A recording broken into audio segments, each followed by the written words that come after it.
Well, good afternoon.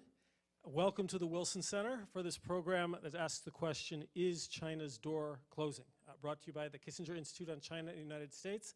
My name is Robert Daly. I direct the Kissinger Institute, and we are working today in partnership with the China Environment Forum here at the Wilson Center, which is directed by Jennifer Turner, who, Jennifer, are you in the room, or she may have gone?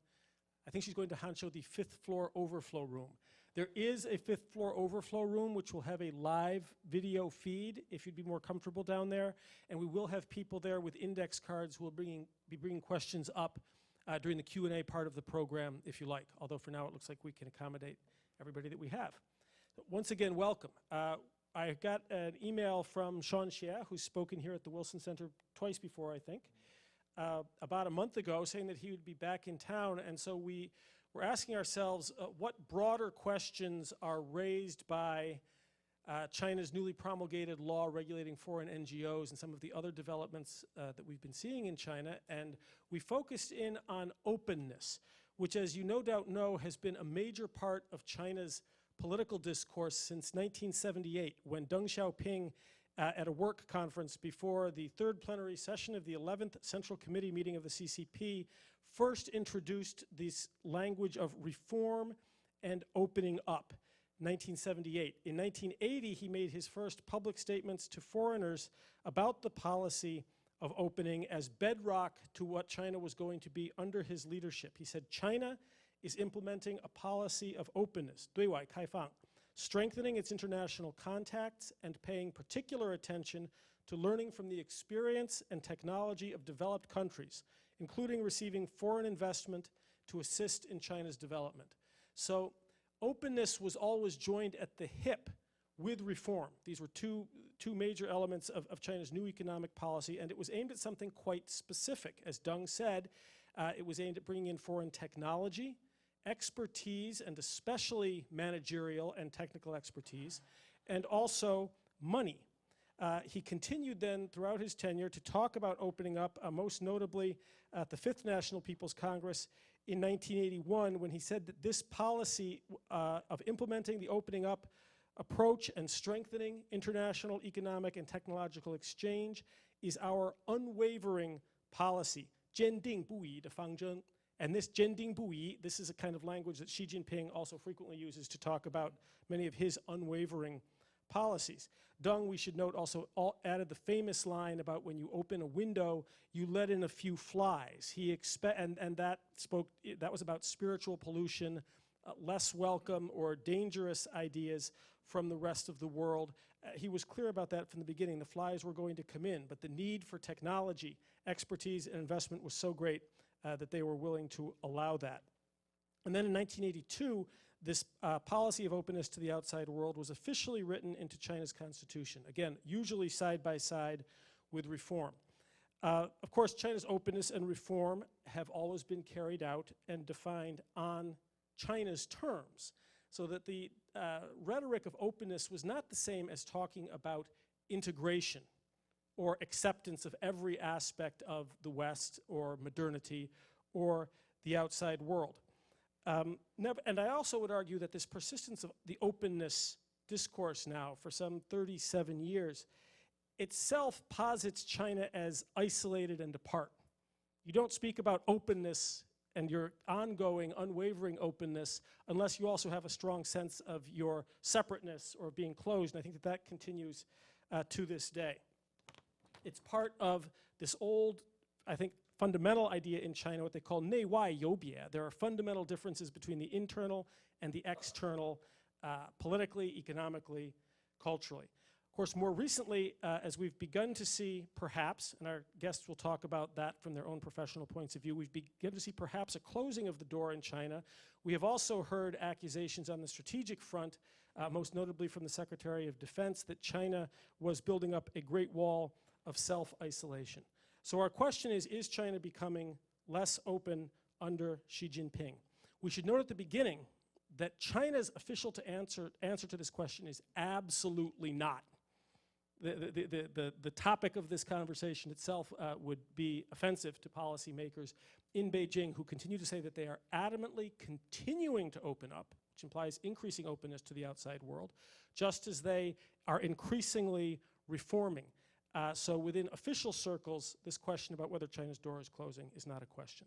We are delighted to have with us today 3 experts who are going to speak about this question from their own professional points of view. Sean Xie, who is the Deputy Director for Development and Operations at the Hong Kong-based labor rights organization China Labor Bulletin. I came to know his work first when he had founded and was then directing the China Development Brief, and he did this when he lived in Beijing from 2007 to 2014 with his family. And we'd also like to welcome his daughter Jojo, who's here today, who is a senior at the New School. Hands up, she's there at the back. Welcome, Jojo. Sean received his PhD in political sciences from Columbia and was a professor of political science at Marist College from 1995 to 2009.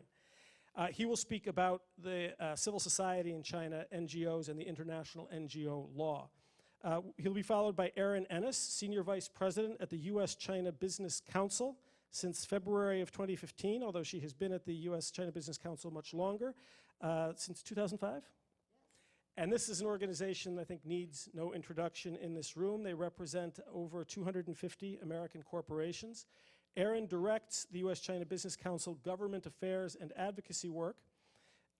Before coming to the U.S., do you say USCBC? That's kind of a long one, isn't it? USCBC, U.S.-China Business Council, I'll stick with that. She worked at Kissinger McClarty Associates, and before joining the private sector, had been in government service, working as a legislative aide on the Senate side of the House, working on international trade and commerce. And then from 1996 to 2000, this, of course, is in the run-up to China's accession to the WTO. She worked at the Office of the U.S. Trade Representative. So welcome, Erin. I think this is your second time here in recent years, so welcome back. Isaac Stone-Fish, who is here for the second or third time, at least in my tenure, is Asia editor at Foreign Policy magazine. He manages that publication, which is part of the Washington Post, their coverage of Asia, and writes about politics, economics, and international affairs in Northeast Asia, China, Japan, and North Korea. He formerly was the Beijing correspondent for Newsweek, and in that capacity lived in Beijing for 7 years. And you will see not only his articles, highly visible, his less visible editing work, but you'll also find him quoted in other media, NPR, the New York Times, the Washington Post. He's also written articles for the Times, the Post, the Economist, the Daily Beast, and the Los Angeles Times. He will speak about media, but will also make some broader comments about whether China is opening or not. It's hot here under the lights. Does this room feel hot from where all of you are sitting? Do we need to crank anything up? Okay. Okay. Well then, I will hand it over to Sean Xie to talk about civil society in China. Sean.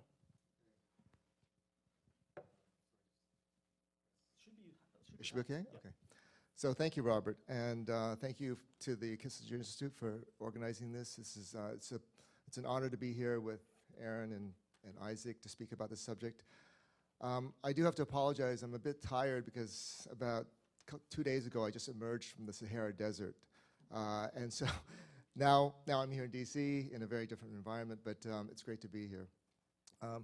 So in response to this question, this very provocative question about whether China's closing its doors, I don't know if all of us are going to give the same response, but my response obviously is that China is not closing its doors, but maybe we can say it another way, that it's redefining and formalizing the terms on which foreign actors such as NGOs are entering China. So when I started to think about how I'd approach this topic, I thought of this quote from the founder of China Labor Bulletin that I work for, Han Dongfang.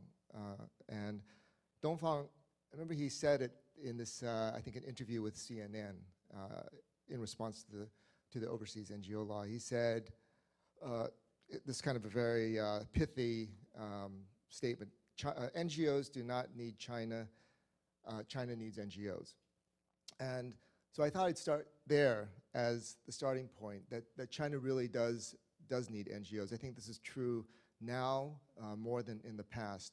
I think in response to those who believe foreign NGOs should be leaving China, and I've talked to some people, some very well informed and educated people who've made that argument, I would argue the opposite. I would say that recent changes in the legal, the political, and the socio-economic environment in China call for a greater role and not a lesser role for both domestic and international NGOs.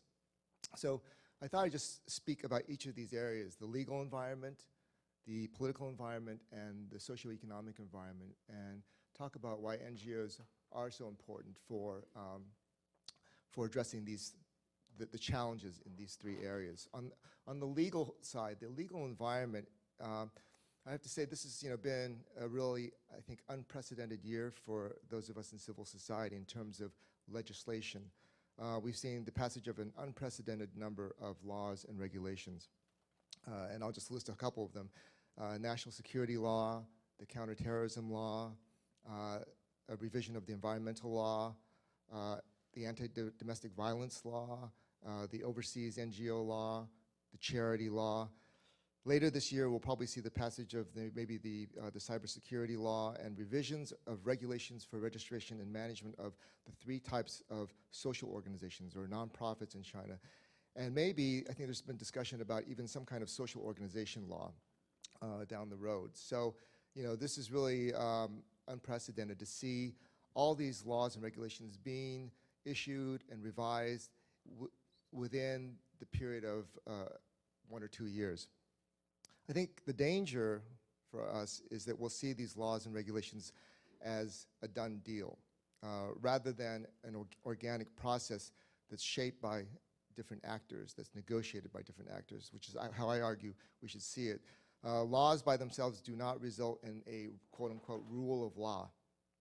They only fulfill that kind of supply side requirement. They provide the laws.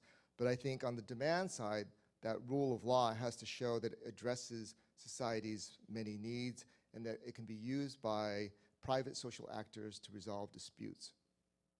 So the demand side, I think, touches on the implementation and enforcement of these laws. So these laws and regulations that are coming out will take years to be implemented. And during this period, I think we'll see a substantial degree of uncertainty and confusion, particularly among the implementing agencies. And thus, I think there'll be space for targets of the law to shape and improve the implementation at the local level. And I think that to talk about NGOs, the role of NGOs, that NGOs will play an important role here because they'll provide legal guidance and training to social actors. They'll take on legal cases, filing petitions and proposals to government agencies and legislators, filing open government requests, information requests, and doing research on how laws and regulations are implemented or maybe not implemented. So I think on the legal side, I think we see that NGOs have a really critical role to play here in shaping the implementation of all these laws. Let me speak about the political environment. From the political side, from our point of view, at least in my work at China Labor Bulletin, this has been a memorable, or how would it, not maybe memorable is not the right word, but it's been 2 years that's very difficult to forget. It's been a very difficult year for our work in China. We've seen a number of extra-legal attacks on NGOs and activists over the last few years.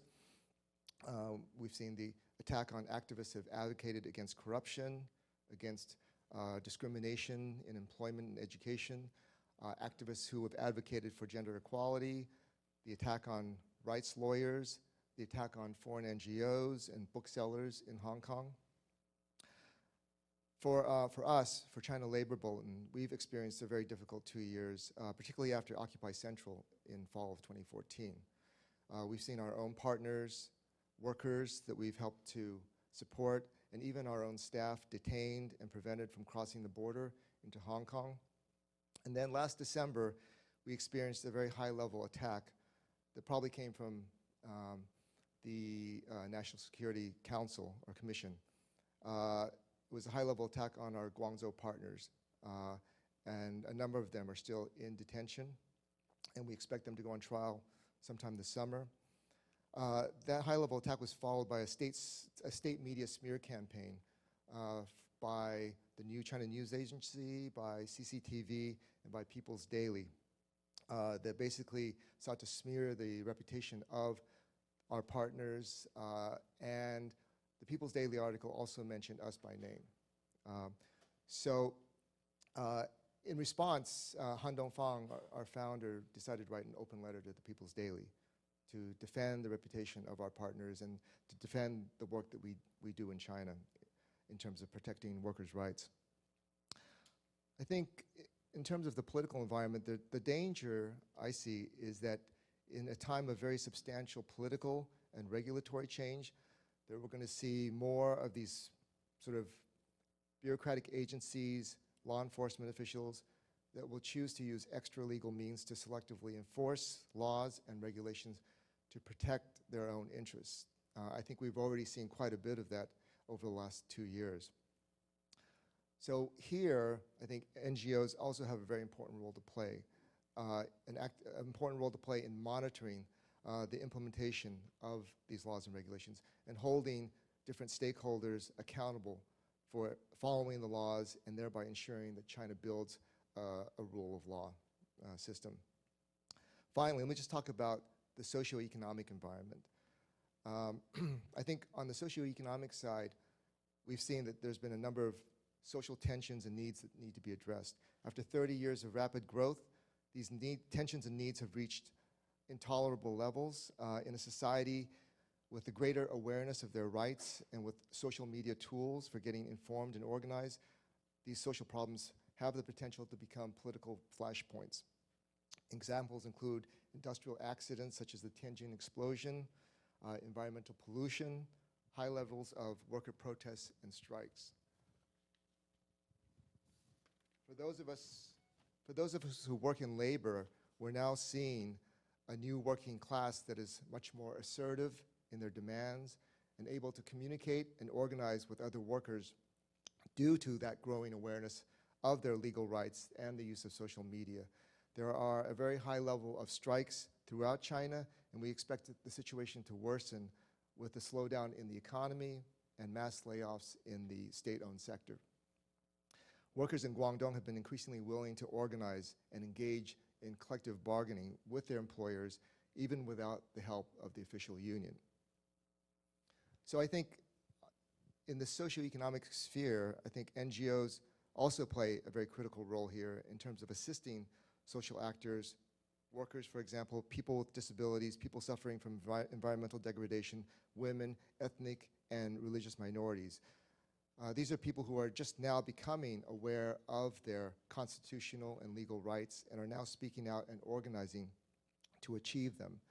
And I think what these NGOs are trying to do is provide an orderly way to resolve these kinds of conflicts. So in conclusion, let me just say that I think the recent laws that we've seen are a testament to the growing importance of international and domestic NGOs in China. The overseas NGO law recognizes and formalizes the role played by overseas NGOs, and laws like the charity law, the domestic violence law, the environmental protection law were shaped by both Chinese and international actors.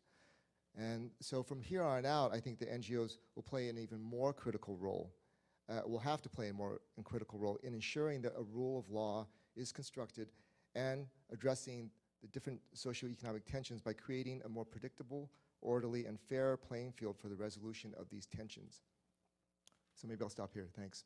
I wonder, before we go to Aaron, if I could just ask one quick question, because it seems to me there's a fundamental tension in your presentation. You're saying that the door isn't closing, and yet when you describe the actual environment in which NGOs are functioning, it sounds like there's less and less space, ergo a narrower door. And while I appreciate what you're saying about process and what NGOs could do.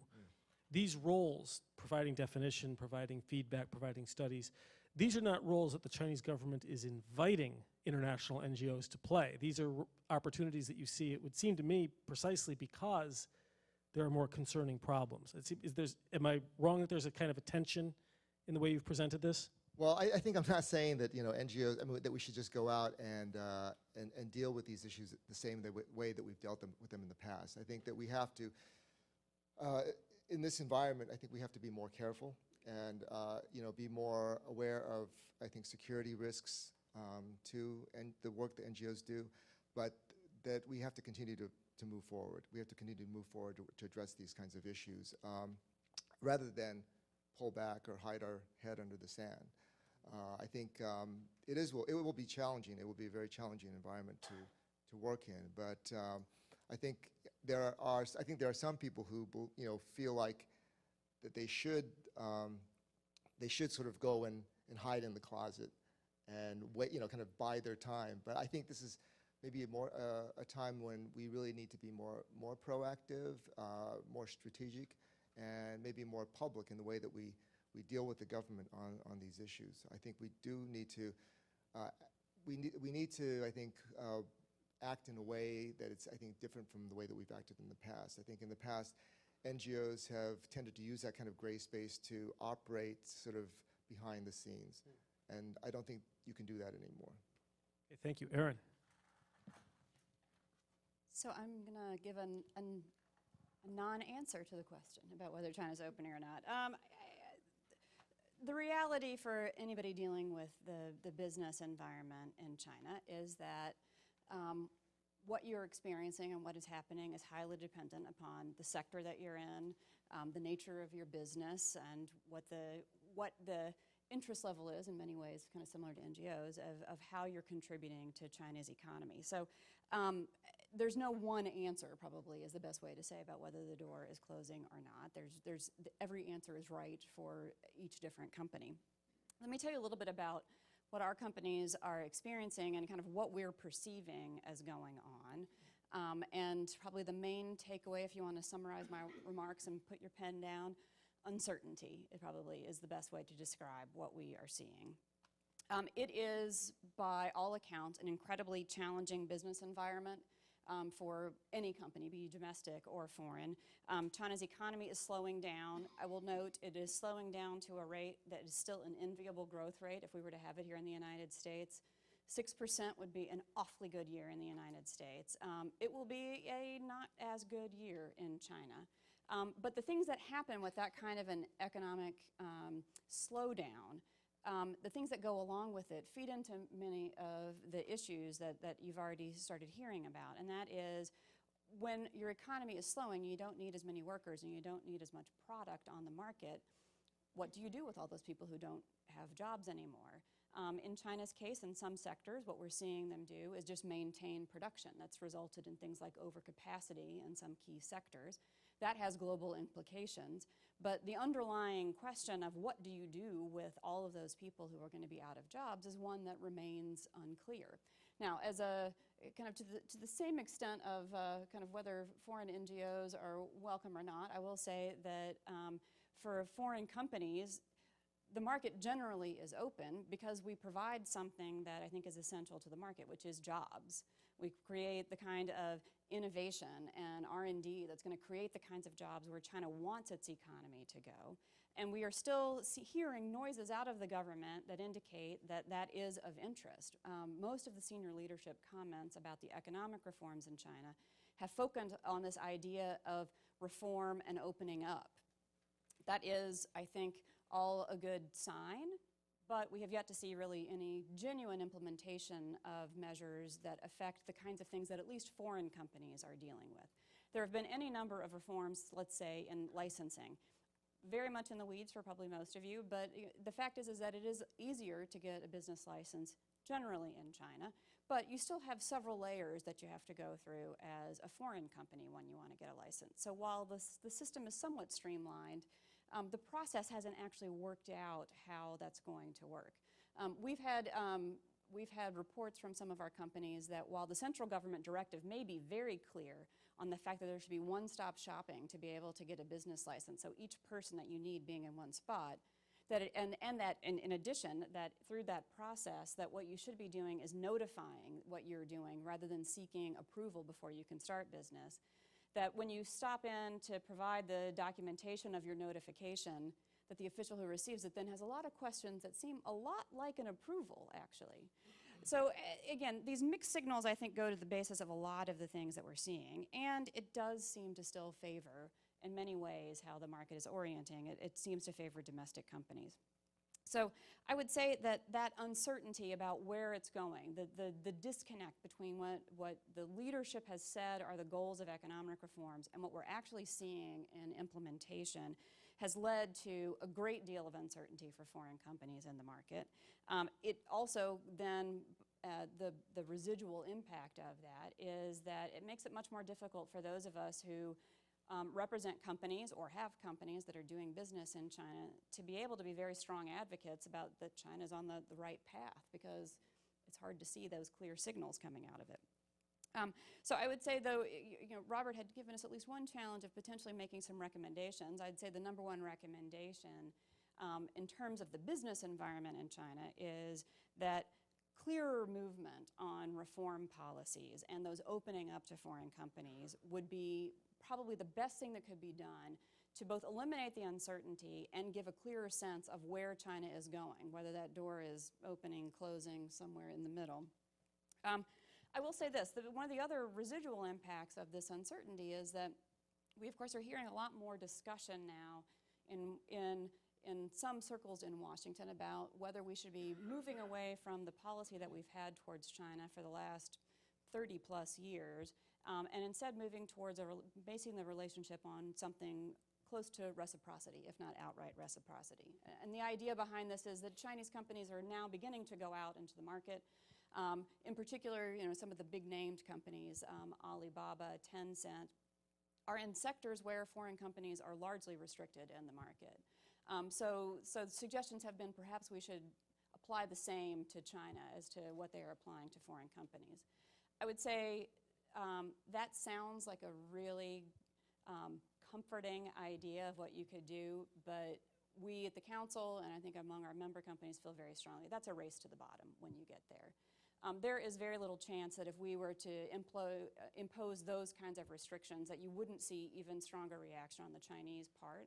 I'm not saying that you shouldn't act simply because you might get a reaction out of the Chinese, but you do have to look at these kinds of actions and wonder, are you moving closer towards the goal that you have, which is opening up, or you are instead reinforcing the messages that we're seeing, certainly not just out of China, certainly some messages out of Britain and elsewhere, about whether we want to be more open to the rest of the world. And I think that's a dangerous path to go on, particularly when dealing with a global economy like our own, and particularly when dealing with an economy like China's.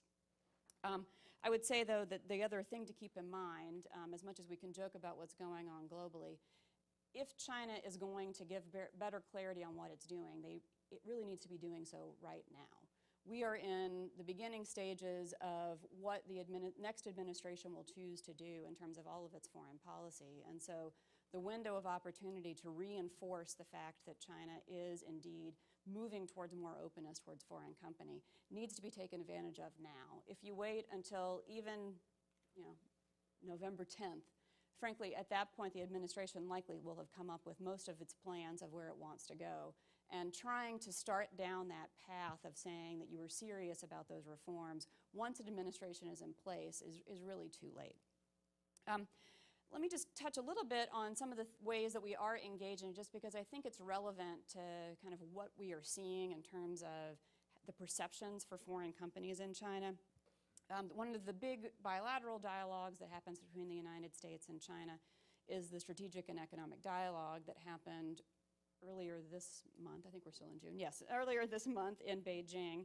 I would say it was, limited outcomes of the SNED. I don't think that should have surprised anybody. This was the last SNED of this administration. And in many ways, what we've seen over the course of the Obama administration, particularly with President Xi's administration as his counterpart, is that you have a continuum of meetings throughout the year that all have led up to when the state leaders have met. So in many ways, the SNED probably should be viewed as kind of the precursor and laying the groundwork for when the two presidents will meet at the G20 in early September.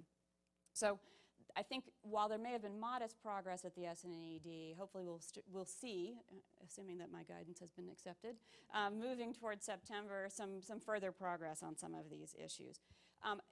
These discussions at the SNED aren't all about things that we disagree on. They certainly aren't all about things that we agree on. I will note that this year we know that there were some very difficult but constructive conversations about issues that are very important to American companies in China. On that list, I would say the bilateral investment treaty, cybersecurity issues, limiting China's use of national security as a reason to be able to pursue a variety of policies which are more likely just protectionist policies. And while I think that it's important that we continue to engage on that, there is still positive action that has come out on some of these areas as well. I would say the key in this as well, though, is that you have to see action following through on these kinds of commitments, even modest, to be able to make this kind of dialogue worthwhile.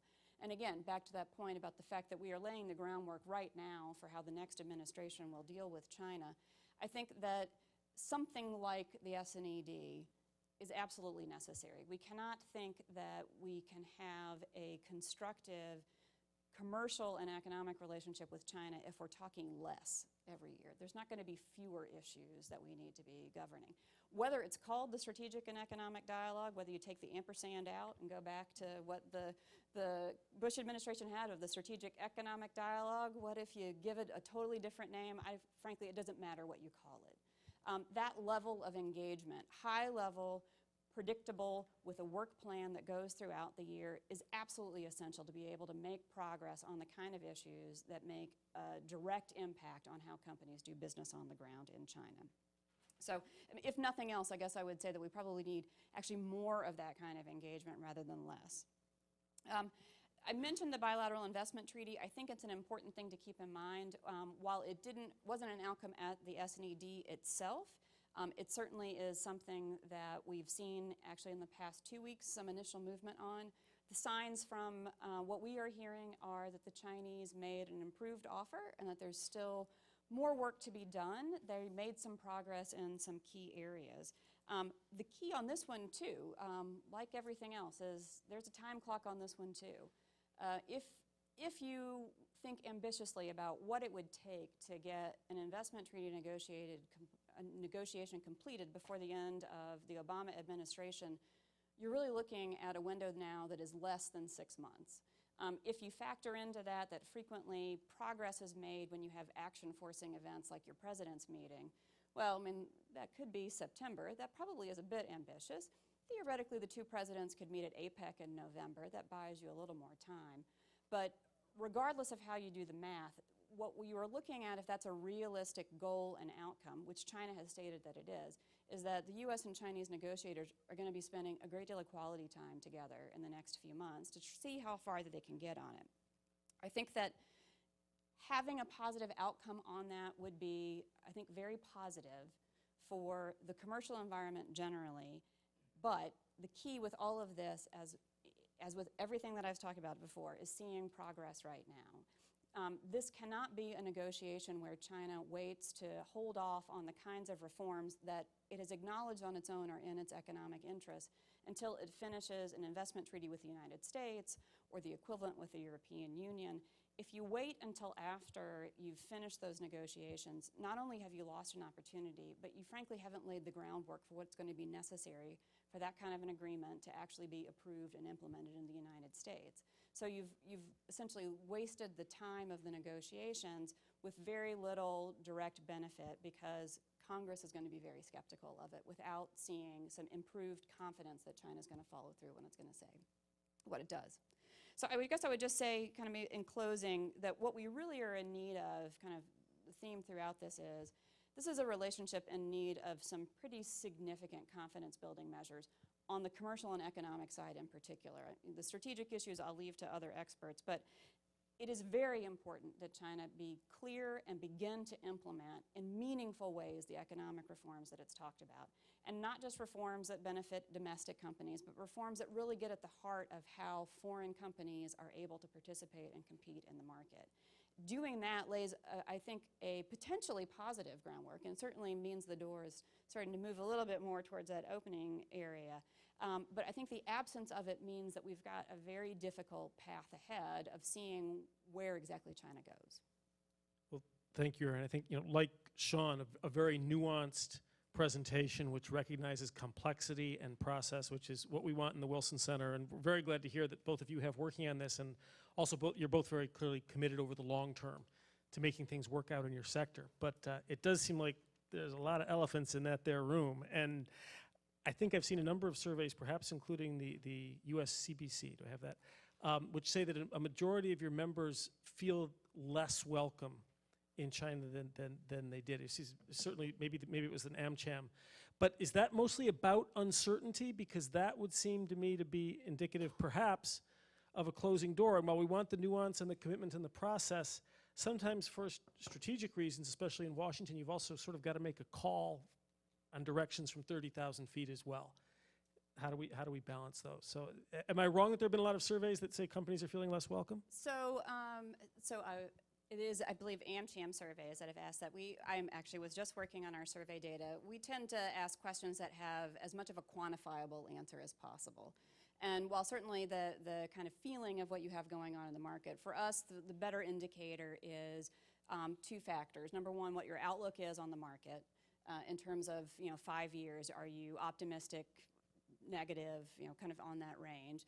And then in addition to that, kind of generally, how are you feeling in terms of where China ranks as a market? And actually, when you look across U.S.-China Business Council, AmCham Shanghai, AmCham China, and the European Chamber, the findings actually are largely the same, which is definitely a movement from companies being optimistic about the market to being somewhat optimistic or neutral. The Europeans were a lot more in the middle ground on this. It was all before the Brexit, so I don't think it had to do with that. But definitely, China's still ranking very high in terms of a priority market for companies for the next 5 years.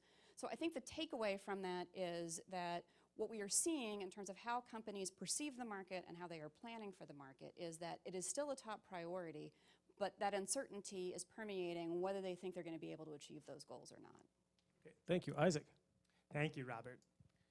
So, the arc of the moral universe is long, Martin Luther King very famously said in 1967, but it bends towards justice. That year, China was mired in the Cultural Revolution, and Mao, no matter how hard he tried, was not able to have any discernible effect on that arc internationally. Fast forward almost 40 years, and we have a strong and powerful China with a strong and powerful leader that is much more able to make its mark on the world. So the issue, I think, is not the question of is China more or less closed. I agree with Sean, but to a higher degree. I think China today is far more open than it's been at any point in the last 10 years, 20 years, arguably any point in the last several hundred years.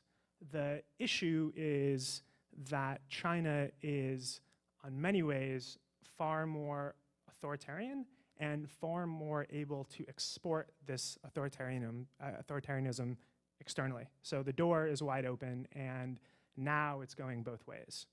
So when we sort of look at one of the things Robert asked us to do is take a bit of a survey of what journalists were thinking, what people in our space were thinking about where China is. And I think there's a nice quote from Andy Jacobs, who left China not too long ago. He was a New York Times correspondent there. He was writing about a dinner party that he went to before he left. And he said, while bossa nova played in the background, we sipped French Merlot and snapped iPhone photos of one another making goofy faces. Observed from afar, the gathering suggested just how cosmopolitan Beijing had become in recent years, buoyed by 3 decades of nonstop economic growth and a sense that China has finally arrived as a global power. And I think everything he says there is absolutely right. China is far more cosmopolitan today than it's been. And there's probably some historians in the audience, I don't want to be too specific, but maybe since the Tang Dynasty. I mean, it's a very, very international place, but there's still this very worrying current of repression. I remember I was in Beijing in August, and Sanlitun, which is a very popular bar street, which now has a lot of really excellent restaurants, great craft beer, great cocktails. When I was there, part of Sanlitun was under martial law as the city prepared for its parade. And it's just strange to be in such an international, such a cosmopolitan street when things are completely quiet. There's a lot of soldiers there because it's entirely under martial law. So the point is not that China is not integrating with the rest of the world. It's very, very integrated, trade, travel, culture, society in a lot of ways. The point is that China's not liberalizing, and that the CCP in general is growing more Leninist and more repressive. This is a good time to make that general caveat that I think is always important when talking about China. It's a really big country.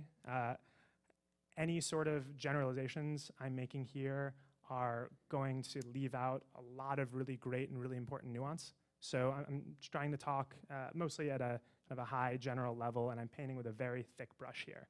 So there's definitely a lot of trends that are going on in China that contradict what I'm saying, but I think the way that I'm going to be describing things is a good way and a decently valuable model to understand where China is and where it's going. So first point, China, Beijing especially, growing more repressive. I'm going to quote from another journalist, Orville Schell, who in April wrote in the New York Review of Books that as different leaders have come and gone, China specialists overseas have become accustomed to reading CCP tea leaves as oscillating cycles of political relaxation and tightening. China has long been a one-party Leninist state with extensive censorship and perhaps the largest secret police establishment in the world. But what has been happening lately in Beijing under the leadership of General Secretary Xi Jinping is no such simple fluctuation. Rather, he continued, China is sliding ineluctably backward into a political climate more reminiscent of Mao Zedong in the 1970s than Deng Xiaoping in the 1980s. Notice he said political climate. Economically, it's far more open, but politically, Orville argues, it's more closed, close to where it was at some point in the 70s. The article was titled, Crackdown in China, Worse and Worse. So the first point is we see this general tightening.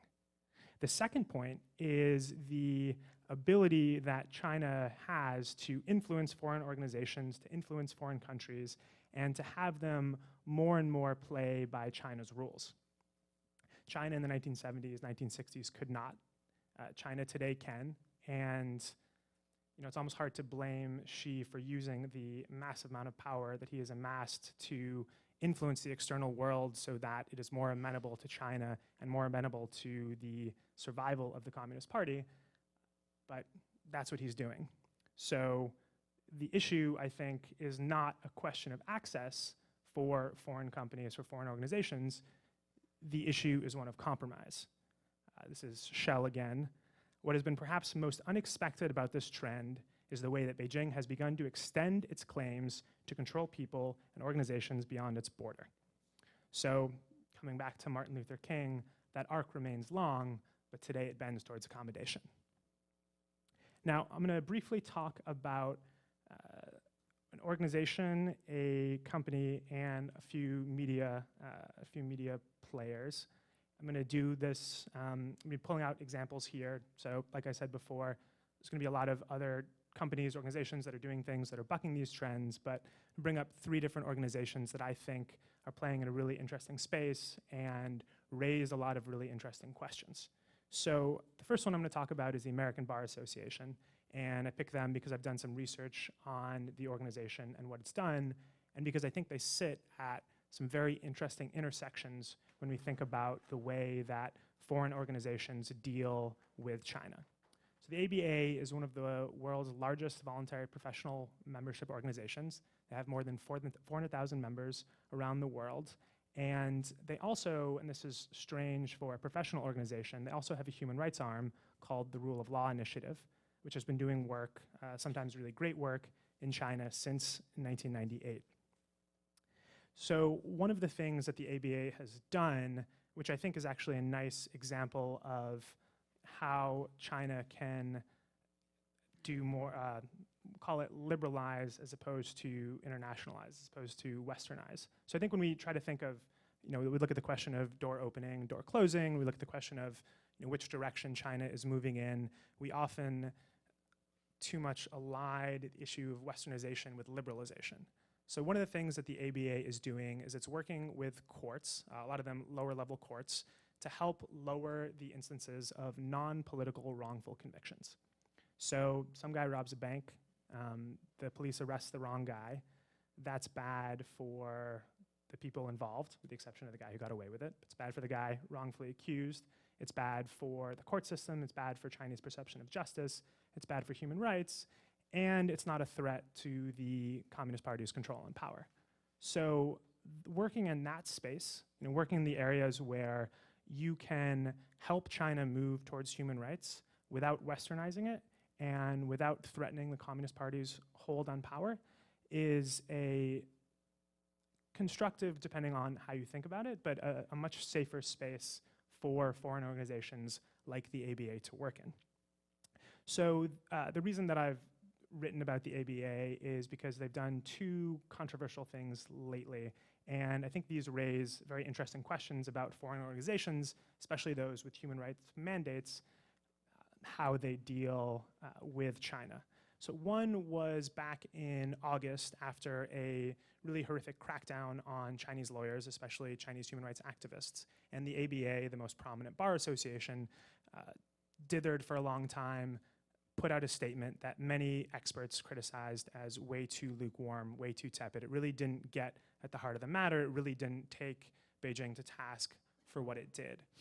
The second thing that the ABA did, which many people found untoward or even immoral, was to cancel the book contract of a Chinese human rights lawyer because, quote, "there's concern that we run the risk of upsetting the Chinese government by publishing your book." So these two issues raise a couple of, I think, really important questions, and questions which I've been thinking about and frankly don't have good answers on. So if anyone does, please do let me know. But questions of, does furthering a specific goal, in this case, broadly speaking, the rule of law, justify downplaying a human rights abuse? So is the fact that the ABA is doing a lot of really great work in China give them a pass to not speak out on other issues of human rights abuse? And then the second issue, and similarly, is does doing good work quietly in China allow an organization, give an organization a pass from speaking up against injustice? So is there some sort of utilitarianism with the way that foreign organizations work in China? You know, does doing more good allow you to not do some other good in another place so that you may successfully survive another day to do good works in the future?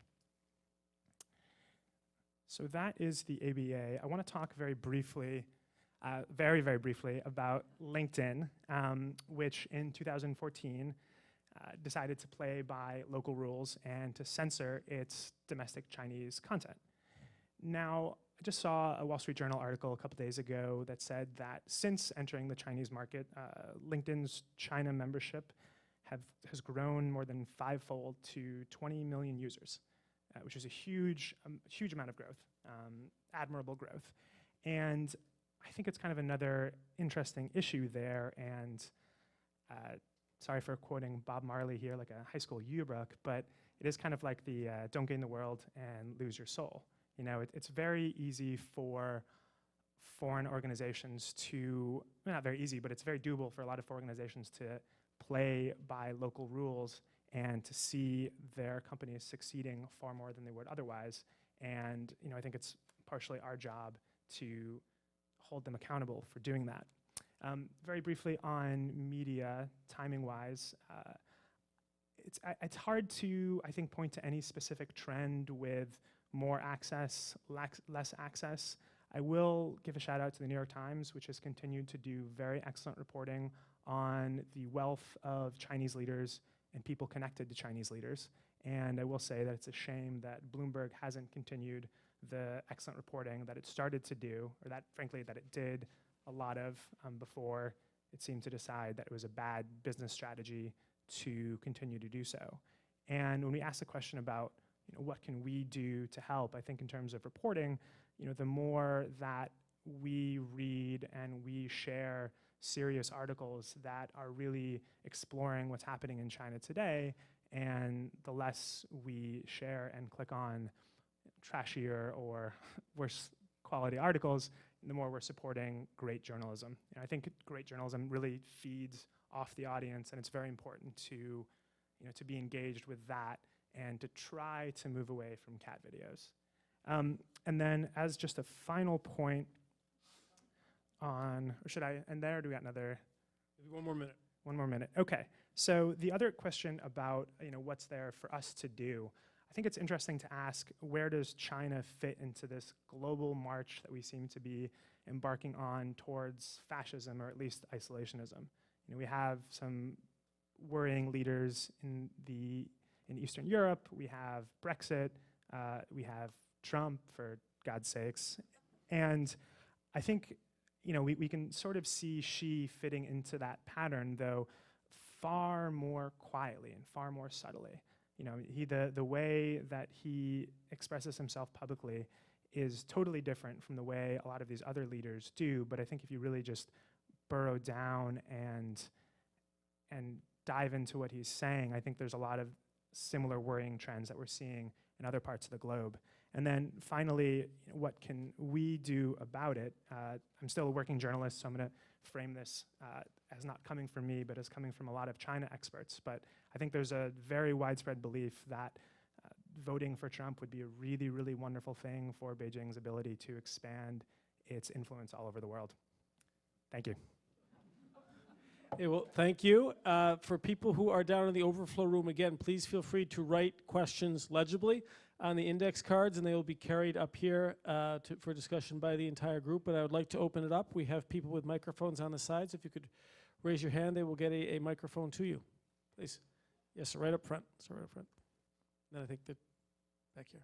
No, I'm sorry, start up front, and then we'll go back here.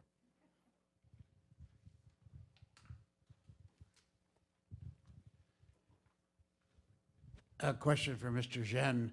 If NGOs take a more active stance and involve local Chinese, to what extent, given what seems to be a pattern of willingness to arrest more people for doing things that the government doesn't like, are these NGOs endangering the future of the people in China with whom they're working?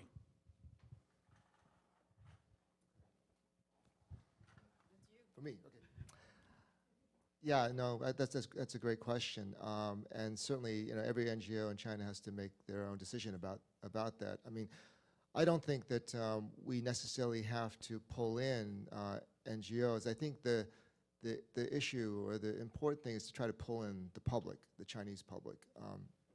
And I think, from our perspective as a labor rights organization, what we try to do is not bring visibility to the labor NGOs that we work with. We try to give visibility to the workers. We try to give voice to workers. And I think there is, safety in numbers, right? The working class is, after all, supposed to be the heart of the Communist Party. So, so I think what we've tried to do is try to give that kind of voice to workers rather than to individual NGOs who tend to be, as you point out, more susceptible to attacks from the police, to repression. So I think maybe that would be a way to work, to kind of work through your constituents, the constituents that NGOs help, for NGOs to make that case. And when I talk about making it more public, to make it more public about what it is NGOs are doing to improve the lives of their constituents, the people that they're working to help, and to try to speak through them. And I think that is something maybe that in the past we haven't done as well, and I think we could do better. And we see that now among workers is, again, because of the prominence of social media platforms, they now have that platform, and they're able to speak through that platform. Halfway down here on the right. And then, yes, you, a hand up a little higher. Thank you for your comments, Dr. Shang Xie. My name is Jianing. It was very, Why don't you step a little closer away from the camera? You may be getting... okay.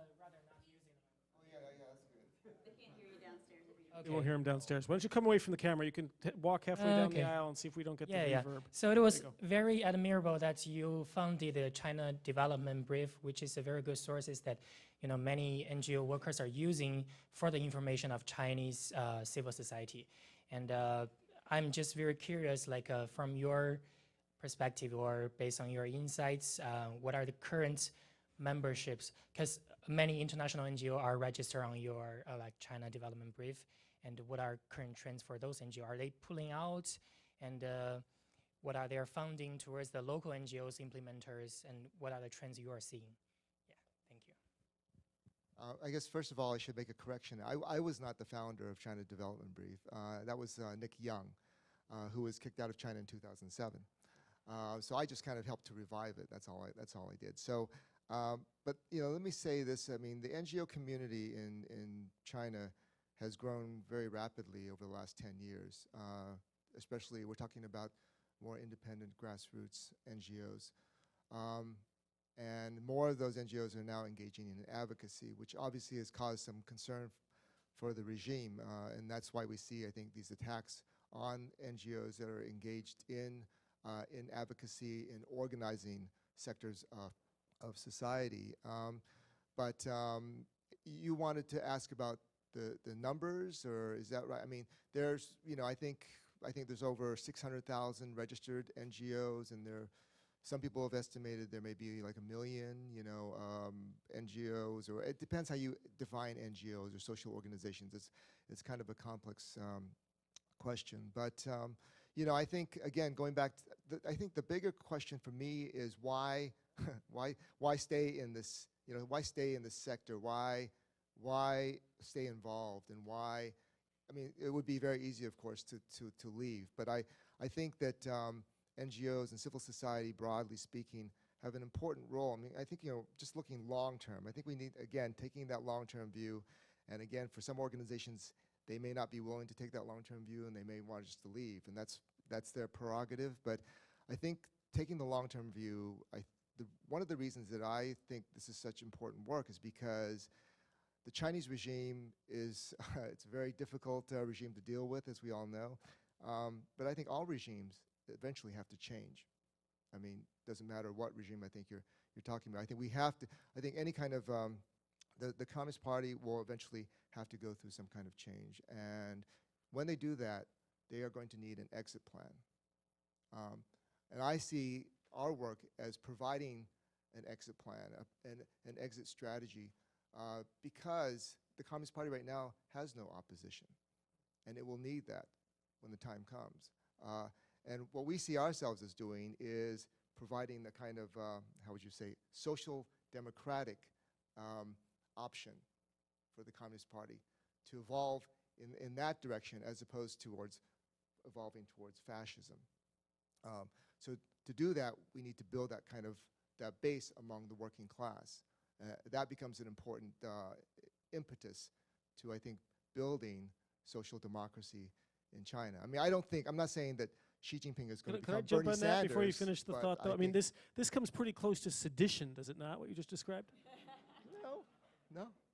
I just said that, we see the possibility is that the Communist Party can evolve, and through that,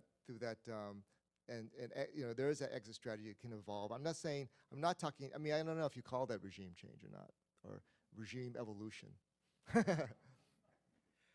Isaac, do you have a comment? Yeah, I was just going to jump in. I mean, I think it's kind of absurd to assume that the Communist Party is not going to change. I mean, Chinese are great students of their own history, and every dynasty falls, and the Communist Party might fall in 5 years, 6 months, 50 years, 200 years, but it's not going to last forever, and I think that's just a basic fact of the way history works.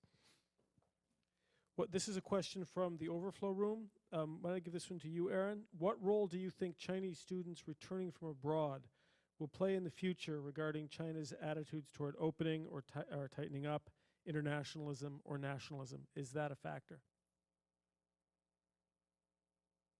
Certainly from a business standpoint, we have seen an evolution even just in the 10 years that I have been at the council of more foreign companies employing primarily Chinese employees. Many of them are returned students because they have an understanding of how Western markets work, how American companies think. So all of that, I think, is very positive. Certainly, in the students that I know, both from my own alma mater and kind of from the interns that we've seen coming through, they have a much broader sense of where they are in the world and how things function and what the world looks like on the outside. So I think that they will continue to play a positive role. How much they become integrated into some of the political and other discussions that are going on, I don't know. Questions from the room? Yes, sir, right in the middle, and then over on the left. Hi, Bill. I just wanted to take a demographic perspective.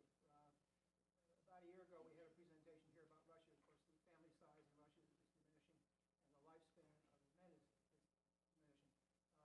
So they've hit a time of mid. China, as I understand it, is also with the one-child policy, which I know has been changed, but is facing a rapidly aging population. In fact, so that even the army has, the military has reduced the number of forces because of the smaller percentage. It's predicted that 2040 that you'll have about less than 2 workers per retired or disabled person. How will this? Do you accept this interpretation? If you do, how do you think it will impact the issues that you've been addressing today? So maybe particularly on the economic side, Aaron. I don't know that it's a statement of opinion on this. I mean, the demographics are what they are. China's population, even with what is now a 2-child policy for many Chinese, is not going to turn around the fact that they've got an aging society. I guess I would just say one word in terms of what the worst case scenario can be on that: Japan. You know, it is a challenge when you have more people who are retired and not working than people who are contributing and paying for the rest of society. Now, I think that this is something that the government is aware of. The 2-child policy is not going to turn that around. It would, you know, at best, if everybody started having a second baby right now, we still have 18 years before that benefit of those workers going into the economy could help. So I'd say it is in China's long-term interest, certainly, to kind of move away from those kind of policies and try to address where the demographic changes and encourage those kinds of things. But it's going to have to be accompanied by, in the meantime, policies that do start coming up with genuine social safety net and how you pay for it, as a challenge that we deal with here as well, of course. But how do you pay for all of that when you don't have as many contributing employees in the economy? There was a very good piece in The Atlantic about a month ago, I believe, by Howard French, was that his, on the demographic challenge that puts some more specific numbers to this. This is also from the Overflow Room, from Crystal Liu of Brookings, and this is to all of the panelists. Before the Xi era, we saw a temporary flourishing of Chinese civil society. There were organizations like the Women's Legal Aid Office at Peking University. However, that office was shut down in 2011, and recently China has become more hostile toward the actions of civil society. Do you think the shift of attitude is related to Xi Jinping's political agenda? If so, what do you think that agenda is?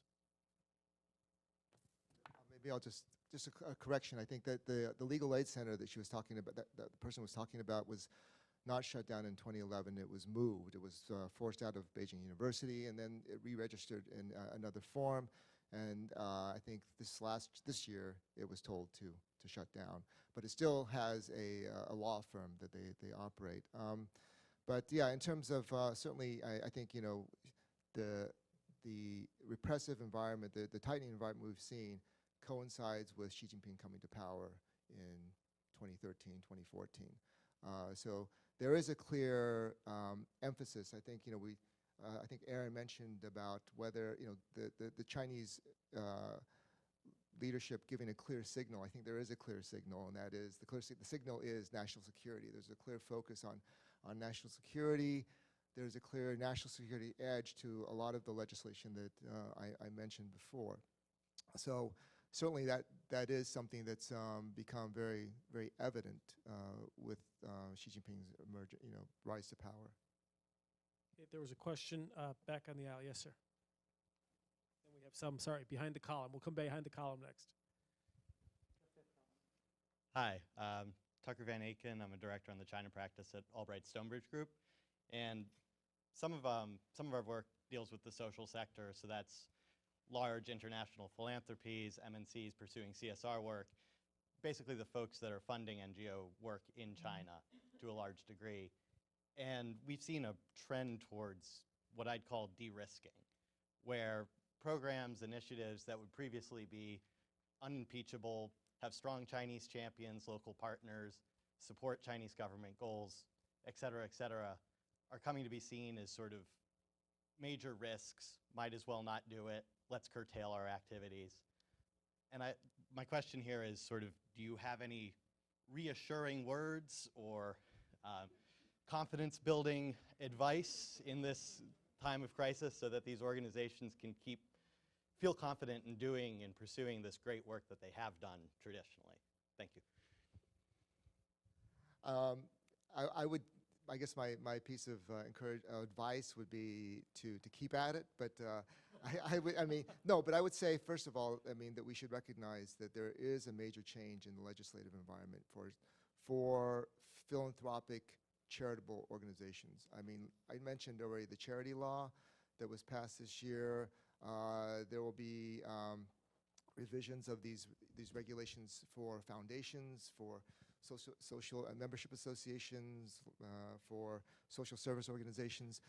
So what we're seeing is an attempt by the leadership to try to, I think, restructure this whole sector, but also to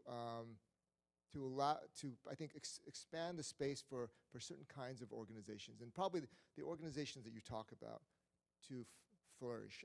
So, if you look at the charity law, it makes it easier to gain charitable status. There will be more tax exemptions for charitable organizations that will come out later in the next couple of years.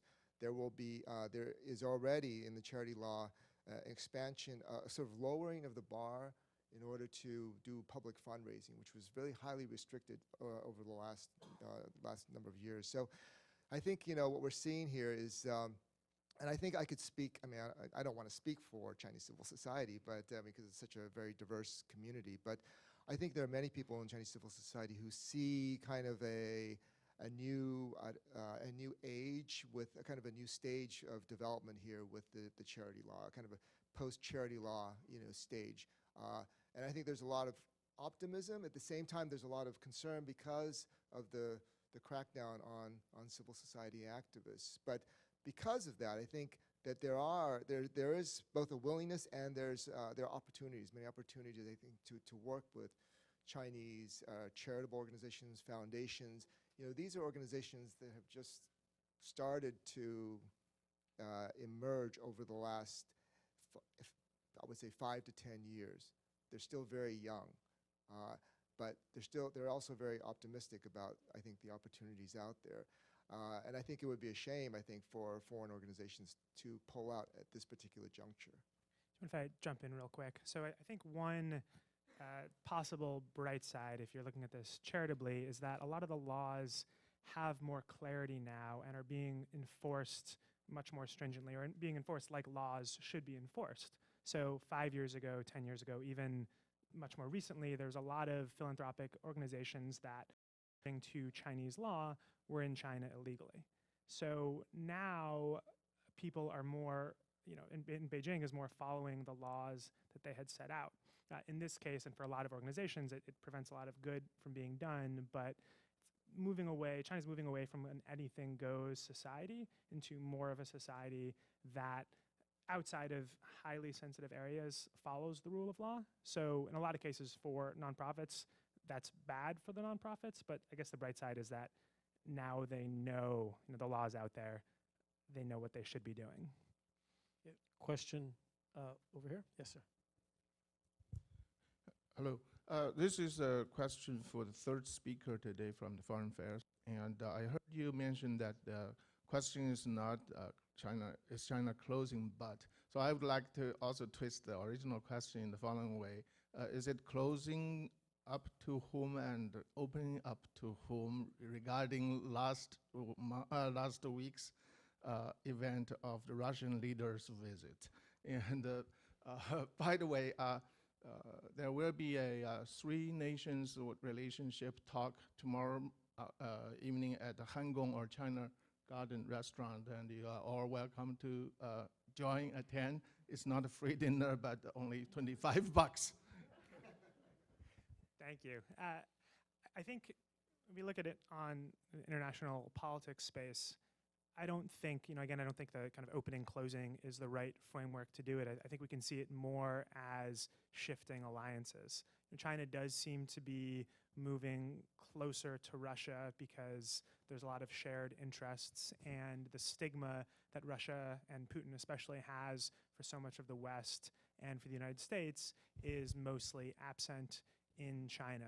I think on the same token, you can see China, we could say, moving away or having tenser relations with a lot of countries in Southeast Asia because of a long simmering island dispute. And it's not that China is growing more or less open to, say, Vietnam. It's an issue of both China and Vietnam insist that their claims are the right one, and they are trying to work out some sort of series of accommodation. I think also, just when we're on that point, the weakening, China really likes to negotiate bilaterally. And the weakening of the EU with the Brexit is going to have a lot of really interesting implications for China's claim to want to negotiate individually with member states, both in the EU and in ASEAN. Another question from the overflow room, which I'll summarize.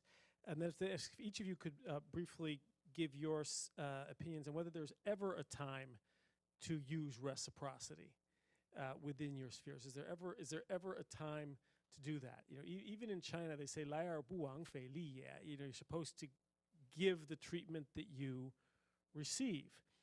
China invokes reciprocity sometimes in some sort of sideways ways. As Jerry Cohen has said, China's view on a lot of, particularly in the civil society space, when their companies come to the United States is, we demand freedom from you in the name of your principles, and we deny it to you when you come here in the name of ours.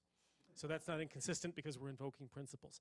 The question, if I understand it, is what would it take for you to think that it was time to invoke reciprocity economically or in media or in terms of, say, closing other, I guess the implication is not letting Chinese organizations have free action here. Or is there never a time?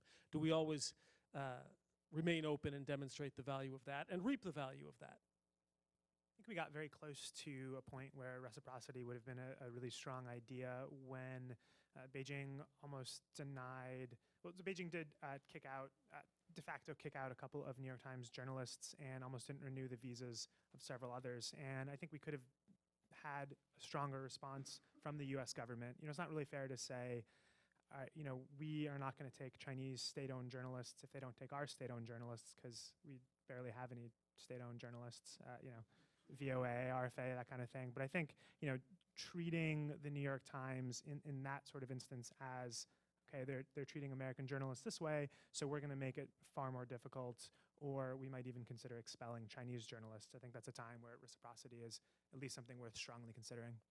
Ross Perot said, I'll give you the deal you gave me. What's wrong with that? Aaron. Are we debating NAFTA? Yeah, in the economic sphere. I think NAFTA was a good idea. Thank you, Carla, for backing me up on that. No, I think there's two ways that you can approach this. The core question, I think, at any point when you're dealing with the economic commercial side is you have to do a cost-benefit analysis. What are you gaining by trying to cut this off, and what are you losing on it? I think, in general, the United States has proven that having a very open market for foreign companies has benefited our economy. We don't do it because we get equal access in other markets. We don't get equal access in markets. We do it because it's in our benefits. Now, theoretically, doing that analysis, you could come to a determination that we actually aren't getting much out of it, and maybe we should seek what we can get. I think the key thing is, in dealing with that, is that you're not going to get the equal and opposite reaction in the sector that you're trying to reciprocate against. It will go throughout the US economy. So let's just use the example of the fact that the Chinese market is very closed and very difficult for American technology companies. If we were to choose to try to cut off our market to Chinese technology companies investing here, setting aside whatever job creation or economic benefits there might be to the United States, we would not see more restrictions in the technology sector. We might see an impact on how much agriculture we can send to China, what happens in the services sector. It will have a repercussion. And particularly, you have to do all of that not in the context of how the US economy benefits or loses from it, but we are part of a globally integrated economy. And so what happens to the global economy when the US essentially uses first strike authority to start imposing reciprocal actions and seeing what happens to every other government in the world that we have held accountable by saying, you shouldn't be doing those kinds of things. We aren't doing it. The WTO, I think it was last week, came out and said they've now seen in the past 2 years, I think it was, more market closing actions than we saw at the height of the global recession in 2007. That is not a good indication of how stable we are if we were to try to start restricting more access. To me, I think that means we are on very unsure footing if that's the direction we decided to go. Not quite sure what reciprocity would be in the NGO sphere. Well, but I any was going to thoughts? say, I mean, I don't think we'd want to do that, to go in that direction with civil society, because, of course, I mean, we want civil society activists in China to come here for training, for you know, to widen their horizons and so forth, for more education. So, yeah, I think reciprocity would be a bad idea in the civil society sector. Question here in the corner. I'm sorry not to have turned my head all the way to the right earlier. Getting old here, but there are people back in the corner. Yes, sir. So actually, I have a question to you, Robert, another panel. So is China opening the door or closing the door? You raise a question, yes or no. But my question to you is, can we shift the question, yes and no? Because I found that China has many doors, not only one door. So we have to answer the question, which door China is closing, which door is opening even wider. For example, NGO. So we saw that is closing. But if you look at the macroeconomic figures, China's foreign trade is over $3 trillion. China's FDI is over $100 million, and FDI and OFDI both over $100 million. And Chinese people, you know, every year visiting or go abroad over 100 million people. Right. And the foreign visitors also over 100 million. Including Xi Jinping's daughter studying here. So it's hard to say the door is closing. So my question again to you is, so many doors, which door is opening, which door opening wider, which door is closing? Thank you. We spend a lot of time in America sort of asking in various ways, what does China want? China usually tells you pretty directly. It's often simply that we don't believe their answers. And Deng Xiaoping, when he announced openness, he said this is about expertise, technology, and investment, and you open a window and you let in some flies. And actually, China has been fairly consistent about that. My colleague at the Kissinger Institute, Sandy Foe, who's not here today, has suggested a metaphor recently that what China now has, the door is open, but now there's a screen door that wasn't there before. So they didn't have a screen door when Deng opened up. Now there's a screen door, and that means you don't have to let in any flies. And this is what the 7 unmentionables are about, the Qibujiang. You can't raise neoliberal economics, the Western idea of a free press, constitutionalism, whatever it may be. So China now has a screen door. Again, like all these metaphors, they're a little bit pat, but I find that a useful way of thinking about it. Deng's formula still holds. They no longer have to tolerate flies. Maybe a way of looking at that. Anything else? Anybody got a better answer than Sandy's? She's not here, but. No, I've always thought screen doors are a great idea. I mean, especially in China, I mean, where there are very few. We have, sure you had a question. Right, this gentleman in the white shirt. Is there someone else that I'm not seeing behind the mic? Okay, yep. Hi. And then there are a bunch at the back. We'll go back there in a minute. My question is for Mr. Xie. So I believe that NGOs are an important part of society because they provide a buffer zone and a space where the people can interact with the government, especially in authoritarian states. When I was in Beijing last year, I actually interned for a branch of the Women's Legal Aid Center, and this branch was also shut down earlier this year. The work they did was related to women's rights and domestic violence, particularly in rural areas, and this had nothing to do with state security or national security. My question to you is whether, because earlier you said that the government is restructuring the spaces that NGOs can operate, is this restructuring simply further co-optation or repression of NGOs? Because it seems like the government is allowing NGOs to operate in some spaces to give the general populace some room to move around freely, but it's also restricting NGOs in other spaces. So is this simply further co-optation and just a little appeasement, or not? Yeah, I mean, well, that's a good question. I mean, I think that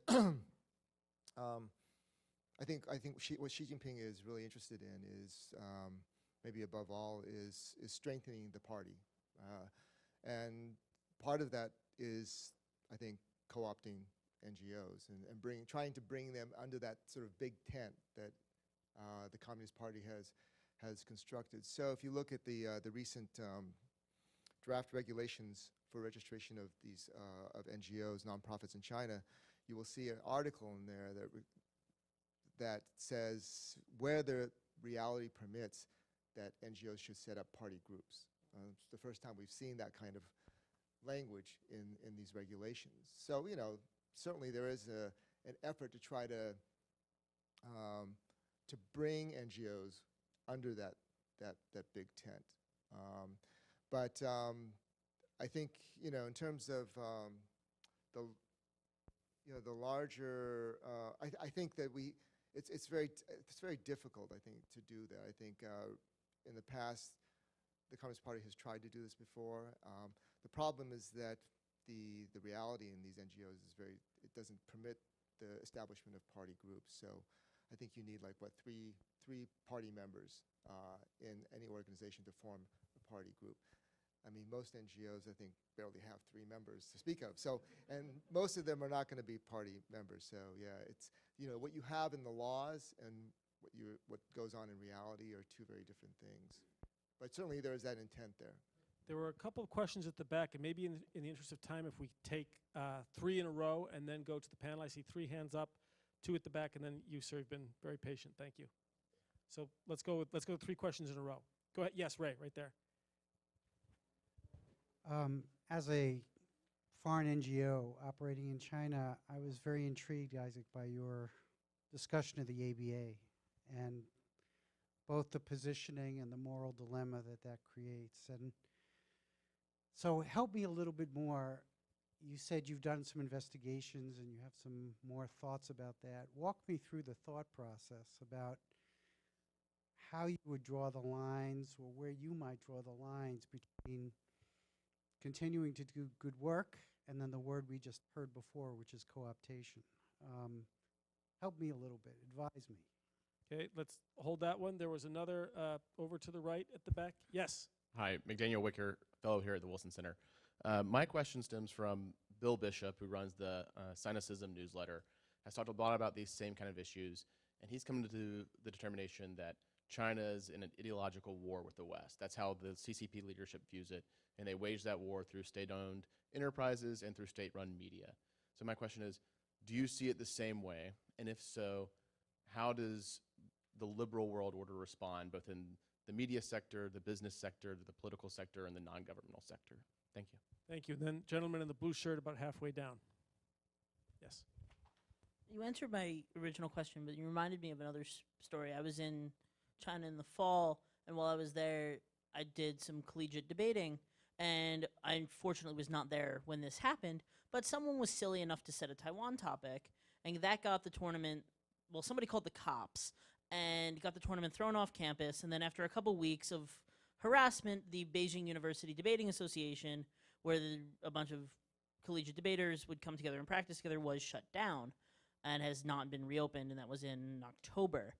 So, like, with that kind of repression of speech, but you also have, like, a growing number of collegians who are debating on an international level or internationally knowledgeable. And I also worked for an education company that tries to make high school debating popular. And these kids, even in, I ran a tournament in Yinchuan, and these kids' English, their English was phenomenal. You have more kids learning it. You have them learning English from when they start school and having VPNs and having more and more knowledge and more access to the outside world.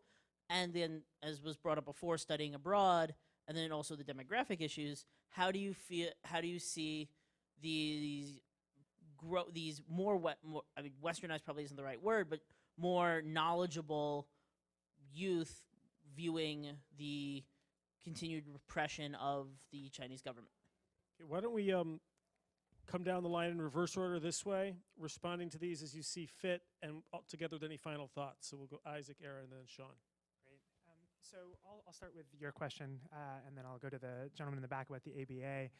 I think it's really, that raises a really interesting point. You have a debate society where you want people to be able to discuss freely any topic that's relevant under the sun, and yet someone discusses Taiwan, there's a crackdown, and it falls apart. And it's hard to say that that shouldn't have been allowed to happen, because there's plenty of times where in similar situations in China, there's not a crackdown. So there's a very sensitive subject debated, and people are allowed to debate, and it's very enriching, and it's very freeing. And because it didn't get media coverage, or because the local authority wasn't, the relevant Bumen or whatever wasn't paying attention at the time, you still allow it to happen. So, I mean, I think even though this particular one got shut down, it's great that someone picked Taiwan as a topic. And, it's hard to say, well, this example, because this had a bad outcome, then these things shouldn't happen in the first place.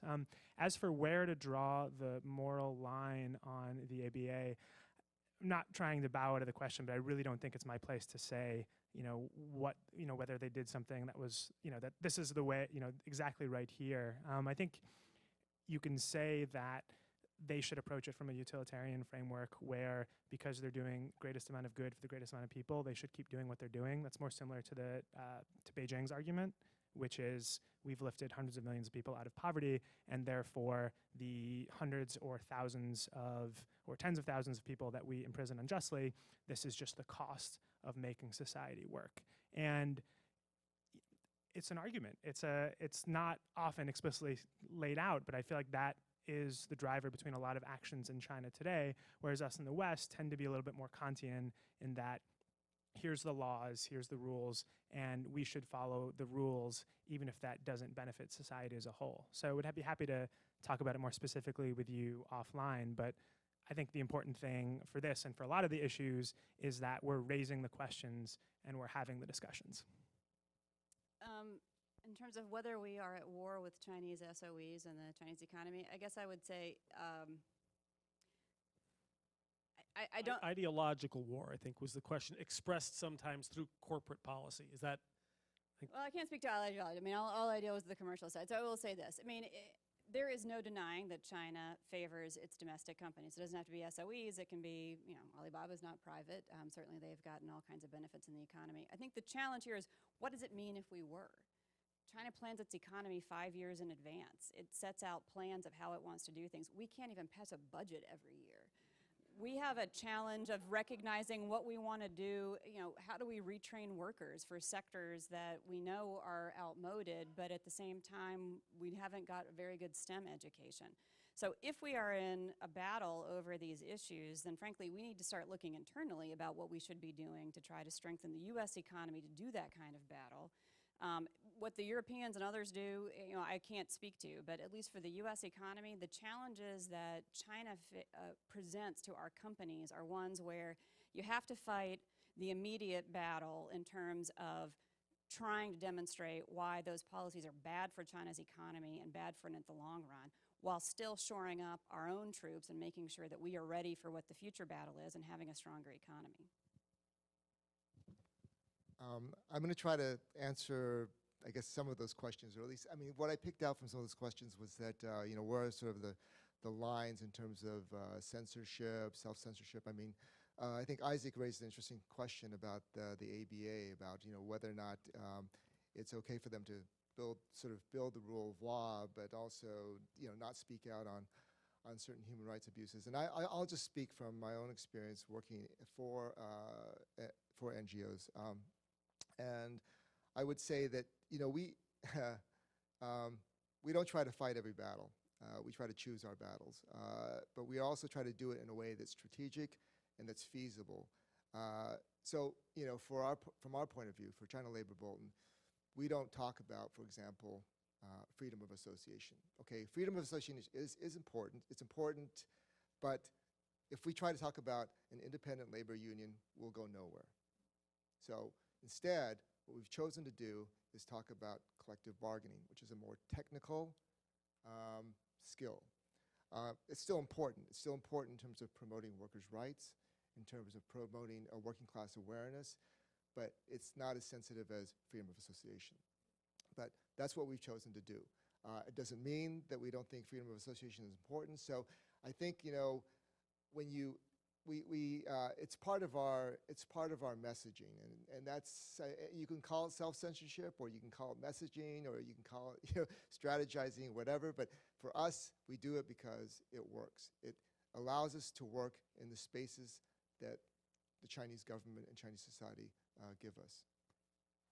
Thank you. I'd like to, in closing, I'd like to try something that I haven't done since I came here. But public perceptions count, and I would be interested in a quick sort of hands-up survey from all of you. And I'll ask first if you could raise your hands if you think that China's door may be closing in worrisome ways. And second, hands up if you think China is continuing more or less, not perfectly, along the track of openness that was set out in '78 or that has been continued, that has been carried out over the past several decades. And it's always been, 2 steps forward, 1 step back. So the second set of hands up is not for perfection. I hope somebody will characterize what the overflow room looks like for me. And for people in the overflow room whose questions I did not read, the Kissinger Institute will write all of those up and send them to the speakers as an email so they will know what questions their presentations provoked. So again, for my own education, can I see hands up for people who do see doors closing, China becoming less open in ways that they consider worrisome? See where we are in this. So eyeballing it, that looks, what, about half the room? And people who think that openness, difficult, contested, is more or less still the keynote. Make that maybe a little less than half, or about half? Anyway, we're at about... Oh, you got that? Oh, right, I can't see the right. Okay, so it looks to me like about 50-50, so maybe we're still with the screen door. An open question that we will revisit again. Thanks to all of you for coming. Thanks to Aaron Ennis, Isaac Stonefish, and Sean Xie for lending their expertise this afternoon. 谢谢。